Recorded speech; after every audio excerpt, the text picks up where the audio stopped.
पढ़ रहे थे पिछले क्लास में, उसी का हम लोग एक नंबर देखे थे कि अगर एक गोला है जो क्यू आवेश है तो उस गोले के बाहर कितना विद्युत क्षेत्र उत्पन्न होगा, गोले के अंदर कितना होगा और गोले के सतह पे कितना होगा। आज हम लोग देखने वाले हैं दूसरा कि अगर कोई अति लंबे अति लंबे आवेशित बेलनाकार चालक के कारण विद्युत क्षेत्र की तीव्रता हम लोग देखने वाले हैं कितना होगा और किसके प्रयोग से, तो गॉस प्रमेय के उपयोग यूज करके एप्लीकेशन से हम लोग दिखाएंगे कितना उत्पन्न होता है। यहाँ पर पहले क्वेश्चन को समझ लेते हैं कि अति लंबे आवेशित बेलनाकार मतलब आकृति कैसा होगा।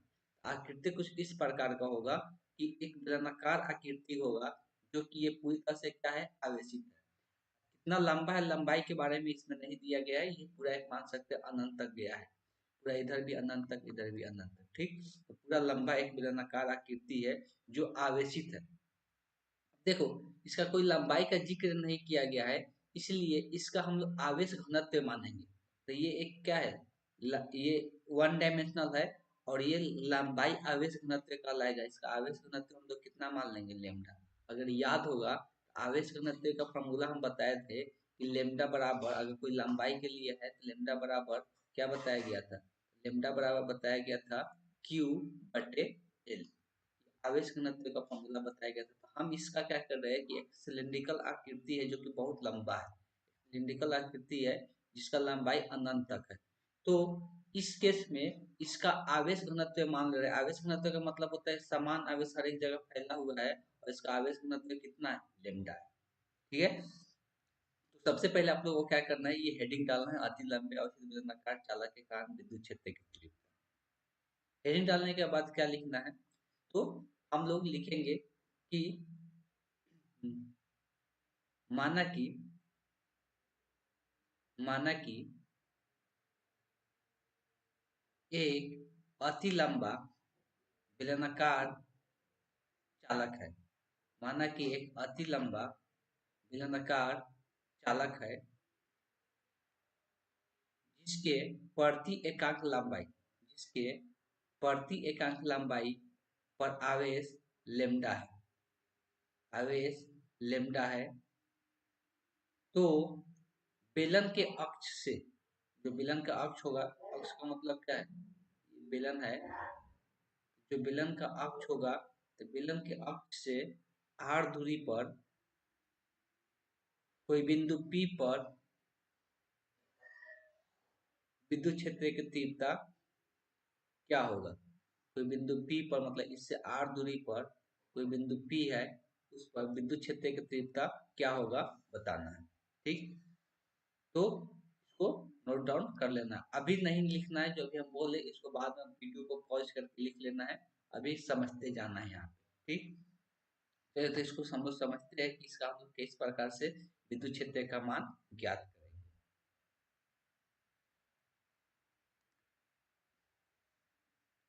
तो यहाँ पे एक आकृति होगा जो कैसा होगा, बेलनाकार आकृति होगा।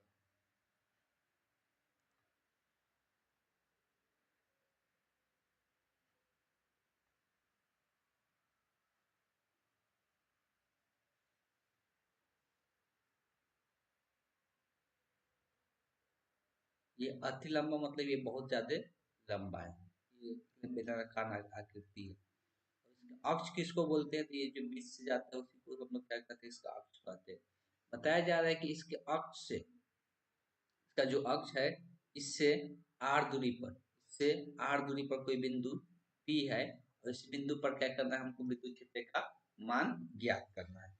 तो इसके लिए सबसे आसान उपाय क्या है विद्युत क्षेत्र ज्ञात करने का, कि ये आर दूरी पर जो बिंदु है यहाँ पर एक हम लोग सिलिंड्रिकल आकृति ड्रॉ करेंगे। यहाँ पर क्या करेंगे, चारों तरफ से इसको घेर लेंगे, मतलब ये जो लंबाई वाला आवेशित लंबाई वाला है इससे एक सिलिंड्रिकल आकृति हम लोग ड्रॉ कर लेंगे आर दूरी पर, चारों तरफ से घेरा जाएगा। जिसके ये जो सिलिंड्रिकल आकृति ड्रॉ कर रहे हैं इसका हम लोग लंबाई क्या मान लेते थे, इसका लंबाई जो होगा वो एल होगा, ठीक है। लंबाई जो मान लिए एल मान लिए, और ऑब्वियस है कि ये आर दूरी पर है तो इसका यहाँ से यहाँ तक त्रिज्या जो हो जाएगा कितना हो जाएगा, ठीक। अब देखिए यहाँ समझना क्या है, तो जो यहाँ पे ये आवेशित आवेशित है, तो बताए थे कि जब ये आवेशित होगा, इससे जो विद्युत क्षेत्र निकलेगा बाहर की ओर, इससे जो विद्युत क्षेत्र यहाँ पे निकलेगा, देखो सतह, पहले सतह को समझ लेते हैं कौन कौन सा सतह है। जब बेलनाकार आकृति बनाते हैं, जब बेलनाकार आकृति बनाते हैं, चलिए इधर रफली दिखा देते हैं। जब एक बेलनाकार आकृति हम लोग तैयार करते हैं, तो जब बेलनाकार आकृति बनाते हैं, इसका दो प्रकार का सतह होता है। इसका दो प्रकार के सतह होते हैं। एक तो वक्र वाला, यह वक्र सतह का क्षेत्र आप पढ़े हो लोग 10th क्लास में।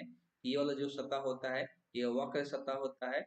यह वक्र सतह का क्षेत्रफल, और एक होता है समतल, जो ऊपर से एक वृत्ताकार आकृति रहता है और एक नीचे से वृत्ताकार आकृति रहता है। इस प्रकार का इसकी आकृति होता है। अब ये सतह के अंदर जितना आवेश होगा, गॉस प्रमेय क्या कहता है कि सतह के अंदर जितना आवेश होगा, उस आवेश को लिखना बटे में क्या कर देना, एप्सिलॉन नोट कर देना है। तो यही क्या होता है, फ्लक्स का मान होता है गॉस प्रमेय के अनुसार। ठीक। अब हमको ये पूरा वायर पर, ये पूरा जो है, ये जो वायर है, ये पूरा जो वायर है, मतलब बोल सकते हैं सिलिंड्रिकल आकृति का है। इस पर आवेश घनत्व कितना दिया हुआ है, लेमडा दिया हुआ है। प्रति एकांक आवेश घनत्व लेमडा दिया हुआ, मतलब एक एकांक पर, एक पर लेमडा है।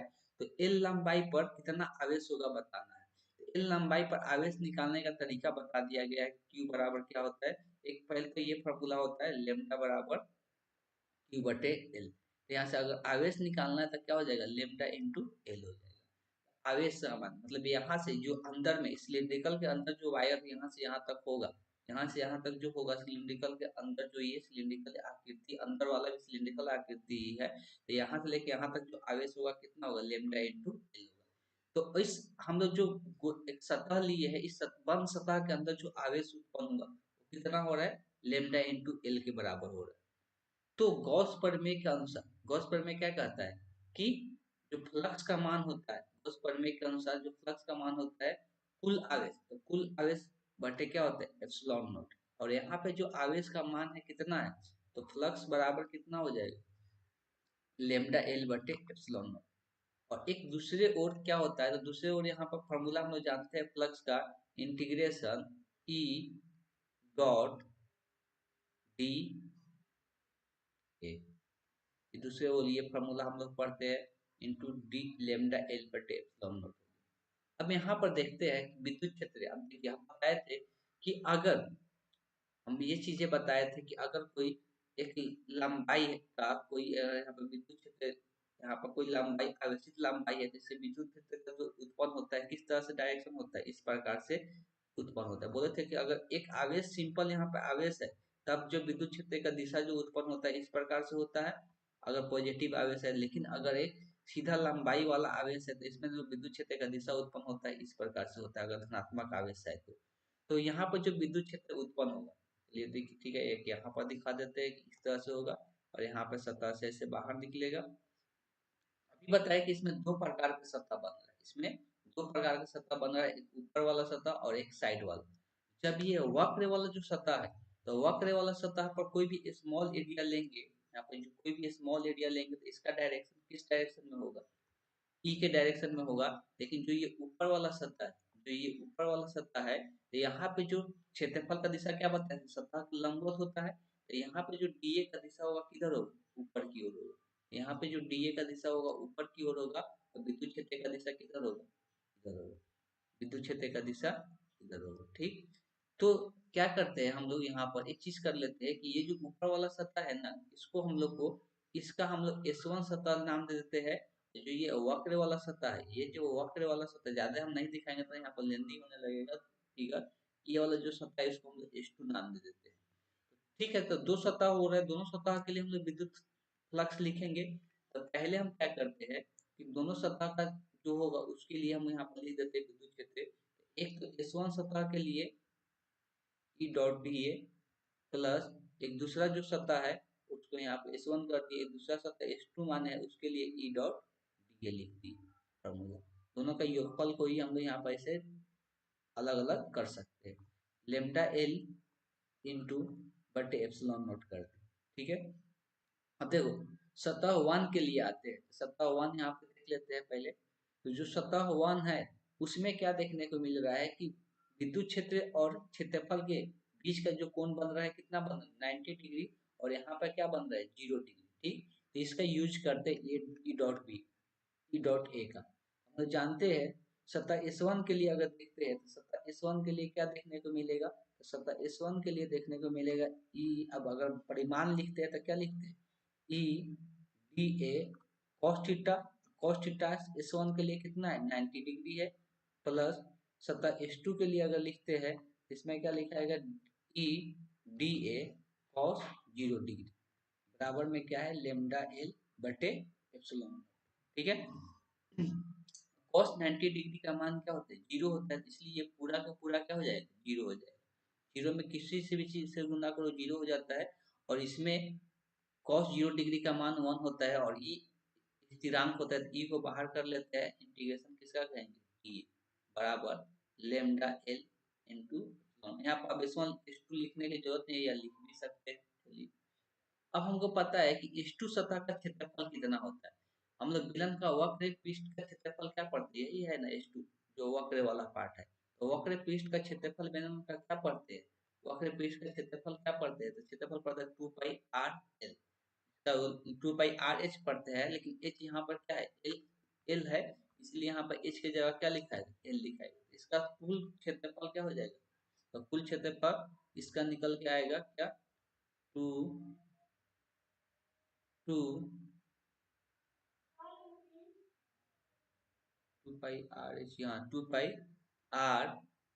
h की जगह यहाँ पर क्या हो जाएगा l लेमडा l बटे एप्सिलॉन नॉट। अब दोनों तरफ ये गुना में है, तो यहाँ से ये l से l क्या हो जाएगा कट जाएगा, और यहाँ से ई का जो मान आएगा कितना आएगा लेमडा बटे 2 pi epsilon naught into r हो जाएगा।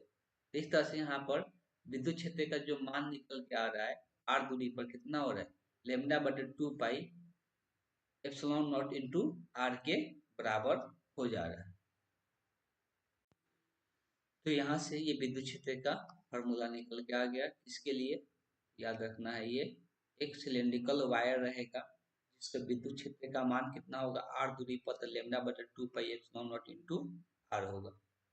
ये दूसरा पॉइंट पूरा राइट डाउन कर लेना है। अब आते हैं हम लोग को जो आगे का है, आगे हम लोग को क्या पढ़ना है, ये यहाँ पर फॉर्मूला दिया हुआ है। ठीक, सदिश रूप में लिखना कोई जरूरी नहीं है, यहाँ पर देख सकते हैं 1/2 पाई एप्सिलॉन नॉट लेमडा बटे आर होता है। आगे आते हैं हम लोग तीसरा पढ़ना है, आवेश की समतल चादर के समीप विद्युत क्षेत्र की तीव्रता। आवेश की समतल चादर के समीप विद्युत क्षेत्र के तीव्रता, यहाँ पे समतल चादर का बात हो रहा है। समतल चादर समझ लेते हैं किस प्रकार का आकृति होता है। समतल चादर का मतलब होता है कि कोई भी आकृति जो कि बहुत लंबे समतल होगा और पूरा अनंत तक गया होगा, समतल होगा और पूरा क्या होगा अनंत तक गया होगा। ठीक, उसके बारे में थोड़ा सा हम लोग समझ लेते हैं। तो समतल चादर क्या होता है उसको पहले समझ लेते हैं। मान लेते हैं कि हम लोग बोर्ड जानते हैं, बोर्ड तो जानते हैं सभी को। बोर्ड जो होता है एक उसका फाइनाइट लंबाई होता है, लेकिन इसका लंबाई यहाँ पे अनंत तक, जैसे कि यहाँ पर सिलेंड्रिकल लंबाई जो ले रहे थे तो इसका कोई अंत नहीं था कि कहाँ पर इसका अंत होगा। वैसे ही कोई अगर समतल चादर लेते हैं तो उसका भी कोई अंत नहीं होगा कि कहाँ पे होगा। कोई अगर समतल चादर लेते हैं, ऐसे दिखाने के लिए डायग्राम में तो ऐसे दिखा दिया गया है कि इसका कोई अंत है, लेकिन इसका कोई अंत नहीं है। उसके कारण जो विद्युत क्षेत्र का मान होगा वो निकालना है, उसके कारण जो विद्युत क्षेत्र का मान होगा उसको बताना। ठीक, सिंपल इसको समझना कैसे है, तो मान लो कि एक समतल चादर होगा, तो समतल चादर पर अगर आवेश है, समतल चादर पर क्या है आवेश है, मान लो कि धन आवेशी है, समतल चादर आवेशित है जो कि धन आवेशित है, तो इसका विद्युत क्षेत्र कैसे उत्पन्न होगा, तो हमको पता बताती है कि अगर कोई धन आवेशित सब जगह बराबर मात्रा में है तो उससे लंबवत दूरी पर यहाँ पर क्या होगा विद्युत क्षेत्र उत्पन्न होगा लंबवत दूरी पर। लंबवत दूरी पर मतलब ये सतह मतलब इसका दिशा और समतल का दिशा के बीच का जो कोण बनेगा कितना बनेगा 90 डिग्री बनेगा। यहाँ पर इस तरह से इसका विद्युत क्षेत्र ऊपर की ओर उत्पन्न होगा। मान लो कि कोई नीचे में एक प्लेट रखा हुआ है, तो प्लेट के ऊपर की तरफ क्या होगा उसका विद्युत क्षेत्र उत्पन्न होगा, उसके ऊपर की तरफ विद्युत क्षेत्र उत्पन्न होगा। मान लेते हैं कि यही है, यहाँ पर दिखाई थोड़ा कम देगा, लेकिन यहाँ पर ये एक समतल चादर है, ठीक है, समतल ये चादर है। और इसको मान लेते हैं कि ये पेन है, तो पेन को इस तरह से अगर रखते हैं तो देख सकते हैं, और ध्यान से देखिएगा दिखाई देगा। पेन को अगर इस तरह से रखते हैं तो इसके क्या है, लंबवत है, तो इसका विद्युत क्षेत्र का दिशा जो होगा इसके लंबवत होगा, जो विद्युत क्षेत्र का दिशा होगा इसके लंबवत होगा, ठीक है। तो ये जो पेन रखे है तो पेन इसके विद्युत क्षेत्र की दिशा के लंबवत होगा इस तरह से। ये एक सतह है, प्लेन सतह है, ठीक। अब इस पर आते हैं कि जब इसका विद्युत क्षेत्र इस दिशा में होगा तो इसका हम कैसा आकृति से घेरे कि हम लोग इसका विद्युत क्षेत्र किसी r दूरी पर निकाल सकते हैं। सबसे पहले मानना है, अब देखो ये सतह का बात है, ये एक लंबाई का बात नहीं है, तो इसका आवेश घनत्व हम लोग क्या मानेंगे, जब सतह होता है पृष्ठीय होता है तो आवेश घनत्व क्या लिखते हैं, सिग्मा लिखते हैं, क्या लिखते हैं, सिग्मा लिखते हैं, आवेश घनत्व सिग्मा लिखते हैं, अगर याद हो आप लोग को बताया गया था पिछले चैप्टर में, ठीक है।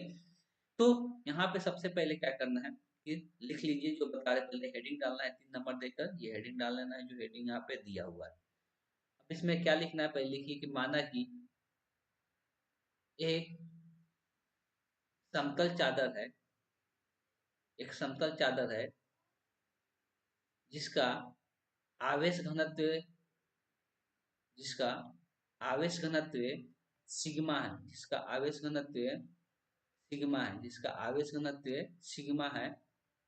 तो समतल चादर से, समतल चादर से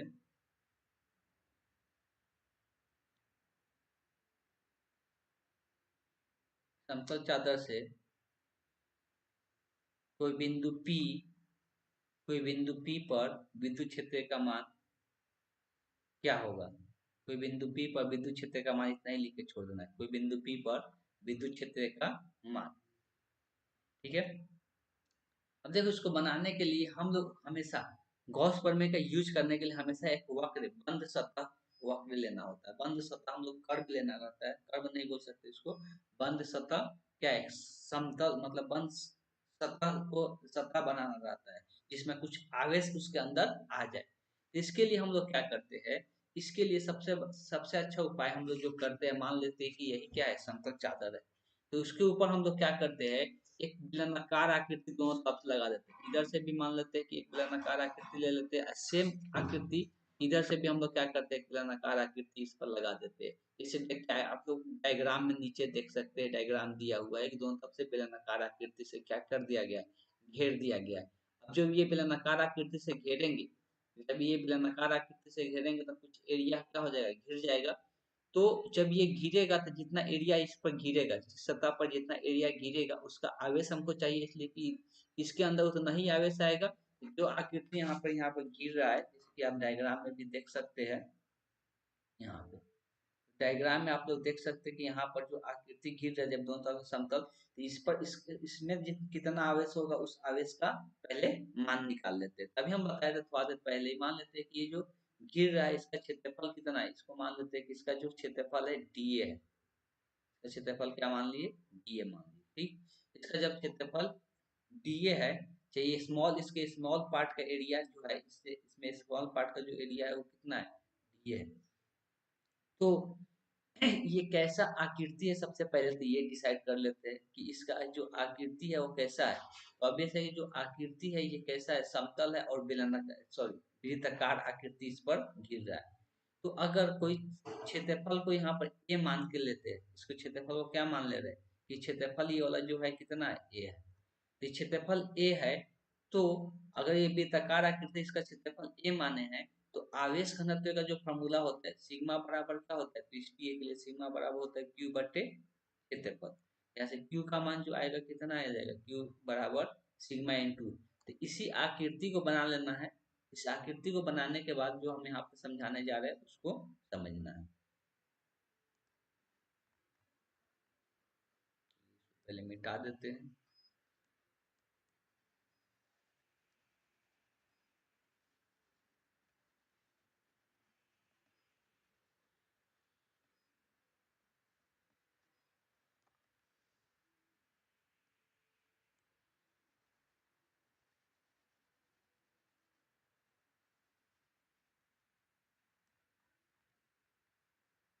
आकृति हम यहाँ पे बना रहे हैं, लेकिन रफली आकृति बना रहे हैं। आकृति वही वाला बना लेना है, सबसे परफेक्ट है। ठीक, यहाँ रफली आकृति एक बना देते हैं। यहाँ पर ये समतल है जिस पर आवेश है प्लस आवेश है। इसके दोनों तरफ क्या करना है, एक बेलनाकार आकृति से घेर लेना है। बेलनाकार आकृति तो अच्छा नहीं बनेगा, इसलिए बोले हैं कि उधर वाला ही आकृति इधर से भी रहेगा उधर से भी रहेगा। ठीक, जब बेलनाकार आकृति बनाएंगे तो बताए थे जब भी समतल होगा, समतल जो होगा तो समतल में देख सकते हैं जो भी समतल होगा उसका जो ये जो समतल इसका क्षेत्रफल का दिशा किधर होगा, इसके लंबवत होगा। इसके क्षेत्रफल का दिशा इसके लंबवत होगा, मतलब इस तरह से होगा। लंबवत इसके क्षेत्रफल का दिशा इसके लंबवत होगा, मतलब इस तरह से होगा। तो देखिए, जब क्षेत्रफल का दिशा इसके लंबवत होगा तो यहाँ पे आते हैं, जो डायग्राम यहाँ पे दिया हुआ है, डायग्राम को बुक से भी बना लीजिएगा, सेम ही डायग्राम बनाना है। तो जब ये आकृति जब घेरे है तो समतल का जो दिशा होगा इसके लंबवत होगा क्षेत्रफल का दिशा। तो क्षेत्रफल का दिशा किधर आएगा, यहाँ पर क्षेत्रफल का दिशा इस तरफ बाहर की ओर आएगा। तो इसका अगर डीए भी लेते हैं, डीए एरिया, तो क्षेत्रफल का दिशा, विद्युत क्षेत्र का दिशा भी इसका क्या होगा, जब ये समतल आकृति आवेशित है तो विद्युत क्षेत्र का दिशा भी इसके क्या होगा, लंबवत इस तरह से बाहर की ओर निकलेगा। इसका मतलब ये है कि ई और डीए का एरिया इस सतह से क्या होगा, समांतर होगा। इस सतह से क्या निकलेगा, समांतर निकलेगा। लेकिन अगर कोई बाहर में सतह लेते हैं, इसे वक्र वाला सिलेंडरिकल का जो वक्र वाला सतह लेते हैं, इसका जो क्षेत्रफल होगा, इसका क्षेत्रफल का दिशा इसका लंबवत होगा, तो इसका क्षेत्रफल का दिशा किधर आ जाएगा, ऊपर की ओर आ जाएगा। तो यहाँ पर डीए का एरिया किधर आ जाएगा, ऊपर की ओर। लेकिन अभी भी यहाँ पर विद्युत क्षेत्र का जो दिशा है किधर है, इस ओर है। तो यहाँ पे जो दोनों के बीच का जो कोण होगा, यहाँ पर जो दोनों के बीच का जो कोण होगा वो क्या हो जाएगा, तो दोनों के बीच का जो कोण होगा यहाँ पे 90 डिग्री हो जाएगा।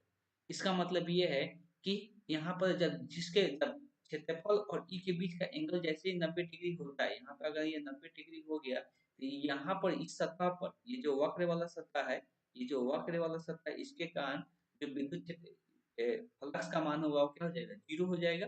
इसलिए कि दोनों के बीच का कोण 90 डिग्री हो जाएगा। मतलब सिर्फ जो फ्लक्स का मान आएगा कौन सी सतह से आएगा, इस वाले सतह से, और एक इधर वाला है, इधर दिखा देते हैं, जो इधर वाला है, जो इधर वाला सतह है, यही दो सतह से विद्युत क्षेत्र का मान निकलेगा।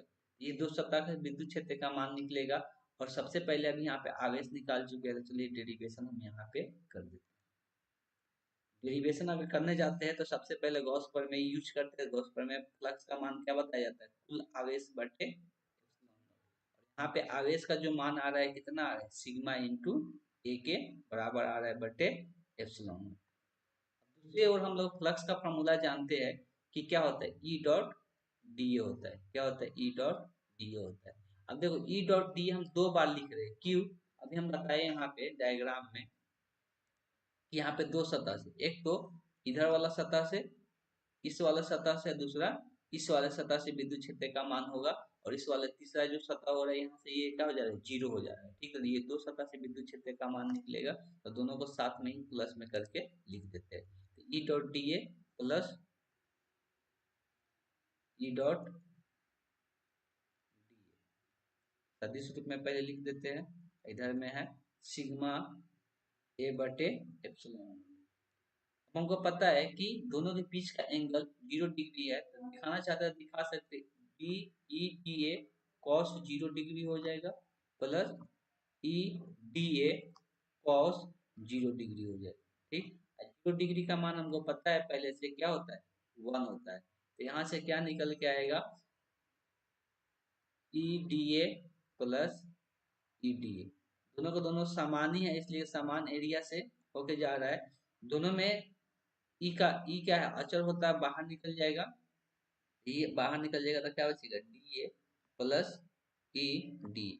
कुल एरिया क्या मान है उसका, वृत्ताकार एरिया ही है। और उस वृत्ताकार एरिया को ये माने हैं तो पूरा को इंटीग्रेट भी करेंगे तो कुल एरिया क्या निकल के आएगा, ये निकल के आएगा। कुल एरिया जो यहाँ पर बनेगा हम लोग को क्या मिल जाएगा, तो कुल एरिया हम लोग लिख सकते हैं ए हो जाएगा, तो ई ए प्लस ई ए बराबर एप्सिलॉन ए बटे सॉरी सिग्मा ए बटे एप्सिलॉन, सिग्मा ए इंटू एप्सिलॉन। यहाँ पर बन जाएगा 2 ई ए, दोनों समान तो जुड़ जाएगा, सिग्मा ए बटे एप्सिलॉन। यहाँ से देख सकते ए ए क्या हो जाएगा, कट जाएगा। तो जो यहाँ से विद्युत क्षेत्र का मान निकल के आएगा, ई बराबर क्या निकल के आएगा, ई बराबर निकल गया सिग्मा बटे टू एप्सिलॉन नॉट। तो कोई समतल चादर के लिए विद्युत क्षेत्र का जो मान पूछेगा उसका मान कितना हो जाएगा, E बराबर सिग्मा बटे टू एप्सिलॉन नॉट हो जाएगा। तो यहाँ से ये तीसरा गॉस प्रमेय का यूज करके हम लोग निकाले कि अगर कोई समतल चादर है तो उससे कुछ दूरी पर, इसका मतलब ये दूरी पर डिपेंड कर रहा है क्या, यहाँ पर दूरी कहीं पर आया है r दूरी पर या कुछ, का मतलब ये है कि अगर कोई समतल चादर है, इससे कितना हो दूरी पर चले जाओ, इससे कितना हो दूरी पर चले जाओ, वहां पर जो विद्युत क्षेत्र का मान होगा कितना होगा, सिग्मा बटे टू एप्सिलॉन नॉट होगा। इसमें दूरी पर ये डिपेंड नहीं कर रहा है, इसमें दूरी पर ये डिपेंड नहीं कर रहा है। तो ये तीसरा अनुप्रयोग हो गया गॉस प्रमेय का। आगे आते हैं, यहाँ पर देख सकते हैं फॉर्मूला निकाल के यहाँ पे दिया गया है सिग्मा बटे टू एप्सिलॉन नॉट। तो जो डेरिवेशन हम कराए हैं उधर वही डेरिवेशन लिखना है, ठीक है। अब ये करना जो ही नहीं है, ये इम्पोर्टेंट नहीं है, तीन वहां पे इम्पोर्टेंट था उसको ध्यान में रखना है।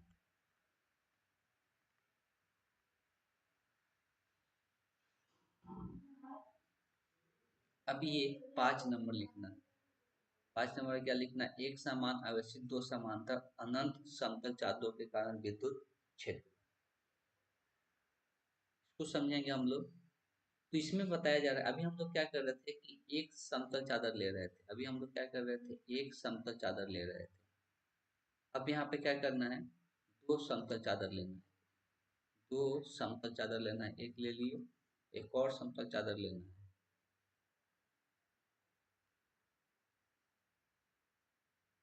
इसको 4 नंबर दे के लिखना है, ठीक।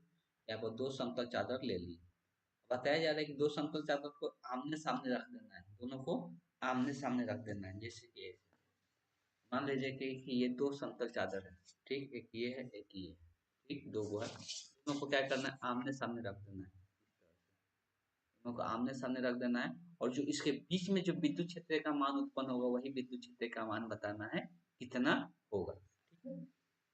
अभी देखिए इसका बहुत सिंपल आसान तरीका है कि अगर यही डायग्राम बना लेना है, चलिए कोई बात नहीं, यही डायग्राम को बना लेते हैं। तो दो समतल चादर होगा तो एक का आवेश घनत्व क्या मानना है, एक का आवेश घनत्व प्लस सिग्मा और एक का आवेश घनत्व माइनस सिग्मा, मतलब एक पर आवेश प्लस में है और एक पर माइनस में, ठीक है। तो अब देखो विद्युत क्षेत्र का जो बात, इसके बीच में विद्युत क्षेत्र का मान जो निकालेंगे, अब जो प्लस सिग्मा है उसके कारण विद्युत क्षेत्र का दिशा किधर होगा, इधर होगा। और जो माइनस सिग्मा है तो माइनस में क्या बताया जाता है, इस तरफ रहता है उचित और विद्युत क्षेत्र का मान जाता है, तो इसका भी दिशा किधर होगा, इधर ही होगा, मतलब दोनों का दिशा इसी की ओर होगा, इसलिए दोनों आपस में क्या हो जाएगा, जुड़ जाएगा। तो चलिए इसके कारण जो विद्युत क्षेत्र का मान होता है, तो यहाँ पर कुल विद्युत क्षेत्र निकालना है तो डायरेक्ट इसको लिख देते हैं, इसके कारण जो विद्युत क्षेत्र का मान हम लोग पढ़ चुके हैं एक प्लेट के कारण सिग्मा बटे टू एप्सिलॉन नॉट, ठीक। वैसे ही इस प्लेट के कारण जो विद्युत क्षेत्र का मान होगा कितना होगा, सिग्मा बटे टू एप्सिलॉन नॉट, और दोनों को आपस में जोड़ेंगे तो क्या आ जाएगा, टू सिग्मा बटे एप्सिलॉन नॉट। यहाँ से दो क्या हो जाएगा, कट जाएगा, तो क्या आंसर आ जाएगा, सिग्मा बटे एप्सिलॉन।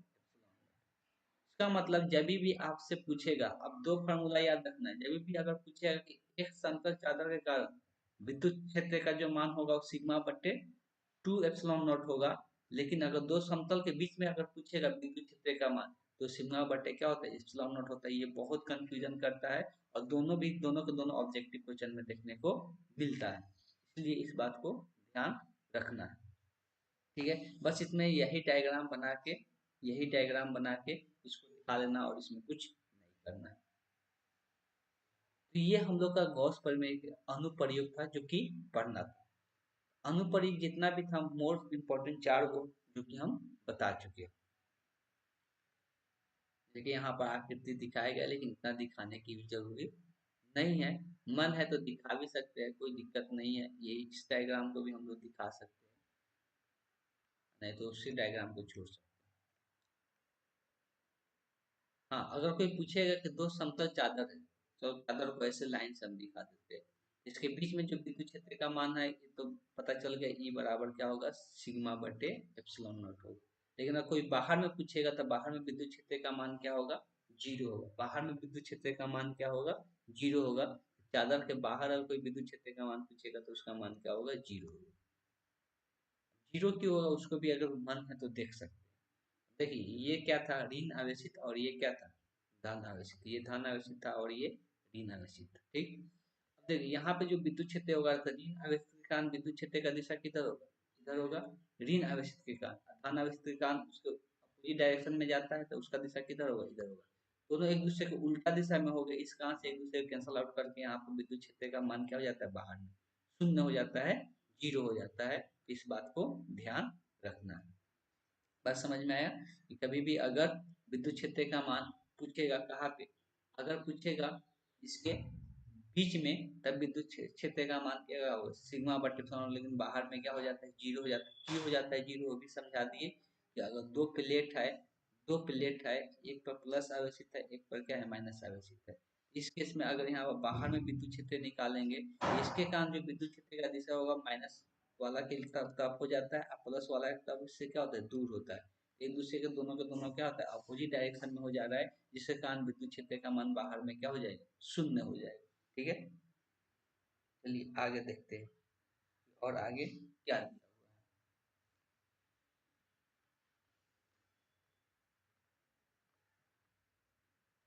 एक दिया है चार्ज डिस्ट्रीब्यूशन, इसको पढ़ना नहीं है, थोड़ा सा समझा देते हैं। ये कहीं पर आता भी नहीं है, लेकिन चार्ज डिस्ट्रीब्यूशन के बारे में थोड़ा बहुत बता देते हैं। अगर कोई प्लेट है, प्लेट का कुछ चौड़ाई भी हो सकता है, दो समांतर प्लेट रखा हुआ है, पहले तो एक प्लेट को लेते हैं। अगर कोई एक, मेरे पास एक प्लेट है, प्लेट को हम लाइन से अब दिखा रहे हैं, प्लेट को पूरा प्लेट नहीं दिखा रहे। ठीक।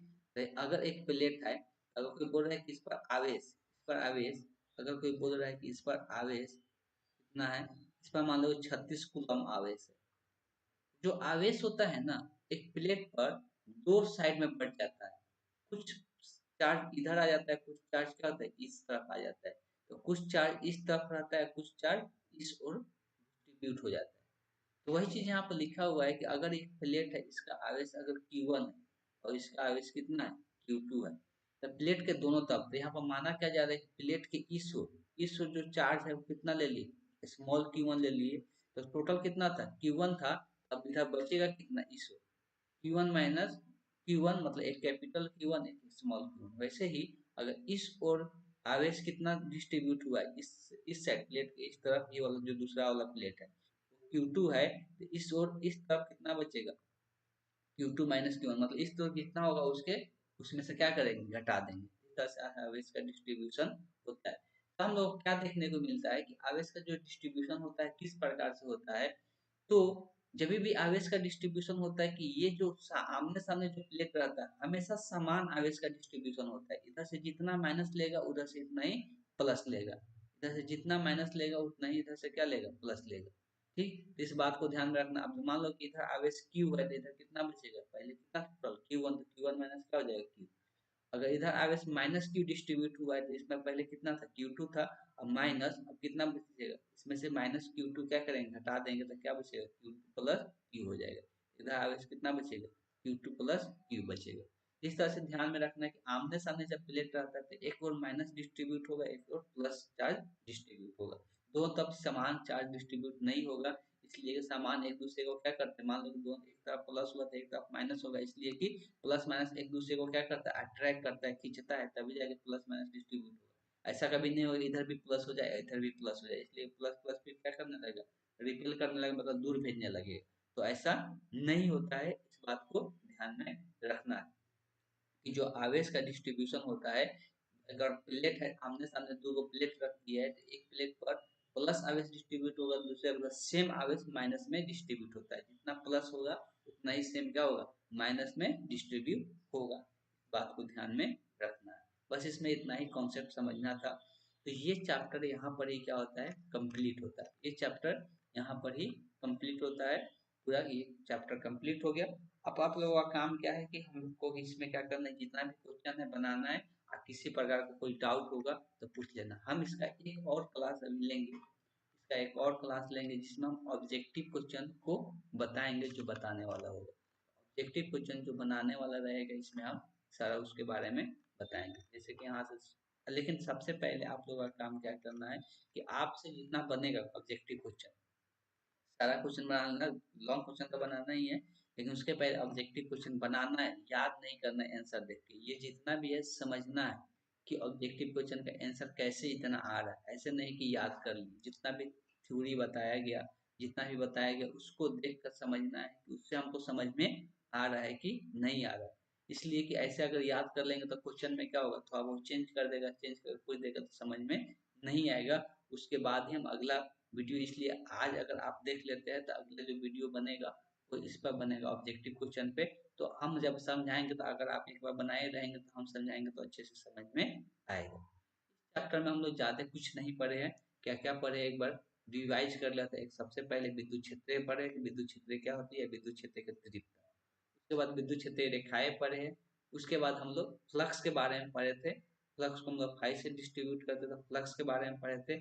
फ्लक्स के बारे में पढ़ने के बाद फ्लक्स का फार्मूला भी पढ़े थे, क्या होता है, integration E dot D A होता है, ये चीजें पढ़े थे। और उसके पहले जो विद्युत क्षेत्र का फार्मूला पढ़े थे, तो विद्युत क्षेत्र ई का मान जो हम लोग पढ़े थे के क्यू बटे आर स्क्वायर पढ़े थे। उसके बाद हम लोग गॉस प्रमेय पढ़े थे। गॉस प्रमेय क्या कहता है कि जितना भी बंध सत्ता के अंदर कुल आवेश बटे क्या होता है, एप्सिलॉन नॉट के बराबर होता है। तो गॉस प्रमेय पढ़े और उसका अनुप्रयोग पढ़े। उसका अनुप्रयोग तीन तीन पर चार पढ़े। एक हम लोग पढ़े कि अगर आवेशित गोलाकार आकृति है तो उसके बाहर, उसके सत्ता और उसके अंदर में विद्युत क्षेत्र कितना होगा। एक हम लोग पढ़े कि बेलनाकार एक अनंत लंबाई के तार है जिसके कारण विद्युत क्षेत्र का मान r दूरी पर कितना होगा, ये हम लोग देखे। तीसरा देखे कि एक समतल चादर है, एक समतल चादर है तो उस चादर के कारण उससे कुछ दूरी पर विद्युत क्षेत्र का मान कितना होगा, तो वो हम लोग सिग्मा बटे 2 एप्सिलॉन नॉट। लेकिन अगर यही अगर दो समतल चादर आमने सामने रख दिया जाता है तब यहाँ पर विद्युत क्षेत्र का मान हम लोग क्या पढ़े, ई बराबर सिग्मा बटे एप्सिलॉन नॉट पढ़े। ये हम लोग इतना देखे अनुप्रयोग। देखो अनुप्रयोग जो भी पूछता है ज्यादा सिलिंड्रिकल वाला पूछता है, ध्यान में रखना है, या बेलन वाला पूछता है, सॉरी सिलिंड्रिकल वाला पूछता है, या ज्यादातर देखने को मिलता है हम लोग को ये जो गोलाकार आकृति वाला था। ये दो ज्यादातर देखने को मिलेगा, कभी भी देखने को मिलेगा तो 5 नंबर क्वेश्चन में देखने को मिलेगा।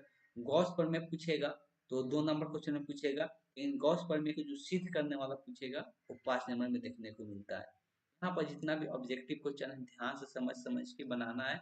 जो नहीं बनेगा ऐसा हम सब के सब कल के क्लास में जितना भी होगा सब के सब बता देंगे। ठीक है, तो आज के लिए क्लास इतना ही तक रहने देते हैं। किसी प्रकार का डाउट होगा तो आप लोग बता सकते हैं हमको। बताने के बाद उस डाउट को लेकर हम एक वीडियो ही बना दिया करेंगे। ठीक है, नेक्स्ट क्लास में फिर